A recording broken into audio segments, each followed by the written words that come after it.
అరెస్టుల మీద ఒక 2 నిమిషాలు పర్మిషన్ ఇవ్వాల్సిందిగా అడుగుతున్నాను అధ్యక్ష. ముఖ్యంగా మాలాంటి ఈరోజు మొదటిసారి అసెంబ్లీలో అడుగుపెట్టిన ఎమ్మెల్యేలను కూడా గతంలో కూడా మేమే ఇబ్బంది పడ్డాం, ఈరోజు కూడా ఇబ్బంది పడుతున్నాం అధ్యక్ష. కంప్లైంట్ ఇచ్చిన వెంటనే ఒకవేళ పోలీసుల దగ్గర నుంచి సహకారం సరిగ్గా ఉండట్లేదు, ఒకవేళ ఉన్నా కూడా వాళ్ళని అరెస్ట్ చేసి ఉంచే అవకాశం లేదు. ఈరోజు చట్టాలు అలా ఉన్నాయని అంటున్నారు అధ్యక్ష. ఈరోజు మనమే చట్టసభల్లో ఉన్నాం అధ్యక్ష. ఈరోజు ఒక తెలుగుదేశంలోనే కాదు అన్ని పార్టీల్లో కూడా చాలా మంది ఇబ్బంది పడుతున్నారు అధ్యక్ష. మీ ద్వారా హోమ్ డిపార్ట్మెంట్కి అలాగే ముఖ్యంగా దీని మీద చాలా పట్టుదలతో ఉన్న డిప్యూటీ సీఎం గారికి అలాగే ముఖ్యమంత్రి చంద్రబాబు నాయుడు గారికి విజ్ఞప్తి ఏంటంటే దయచేసి ఈరోజు అరెస్ట్ అయిన వాళ్ళు మళ్ళీ వెంటనే బయటకు వచ్చి, ఎందుకంటే దాని మీద 41A నోటీసులు ఇచ్చి వదిలేస్తున్నారు అధ్యక్ష.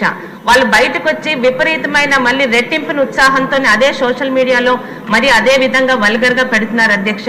ముఖ్యంగా ఈరోజు జగన్మోహన్ రెడ్డి గారు పశ్చాత్తాపం అనేది లేకుండా ఈరోజు జిల్లాకి ఒక ఇన్ఛార్జిని పెట్టి సోషల్ మీడియాలో వాళ్ళని మీరు కాపాడండి అని ఆ రీతిలో వెళ్తున్నారు అధ్యక్ష. మీ ద్వారా ప్రభుత్వానికి విజ్ఞప్తి ఏంటంటే చట్టసభల్లో ఉన్నాం, ఈరోజు మనం చట్టాన్ని కనీసం అమెండ్మెంట్ చేయగలిగితే సోషల్ మీడియాలో మన పర్మిషన్ లేకుండా మన ఫోటోలు పెట్టి మార్ఫింగ్లతో అసభ్యంగా మాట్లాడిన వాళ్ళకి ఒక చిన్న శిక్ష పడేలాగా చట్టాలని మనం కనీసం అమెండ్మెంట్ చేసి తీసుకొని వస్తే భవిష్యత్తులో మనల్ని చాలా రాష్ట్రాలు కూడా అనుసరిస్తాయి అధ్యక్ష. దయచేసి సోషల్ మీడియా మీద మాటలు కాదు, మనం చేతల ద్వారా జనాల్లో వెళ్ళగలిగితేనే ఇలాంటివి ఆగుతాయి అధ్యక్ష. చాలా ఇబ్బంది పడుతున్నాం అధ్యక్ష అధికారంలో ఉండి కూడా. ధన్యవాదాలు అధ్యక్ష. రామాంజలి గారు.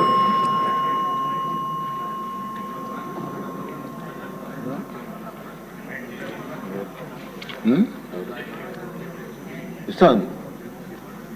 వాన్ రవి గారు.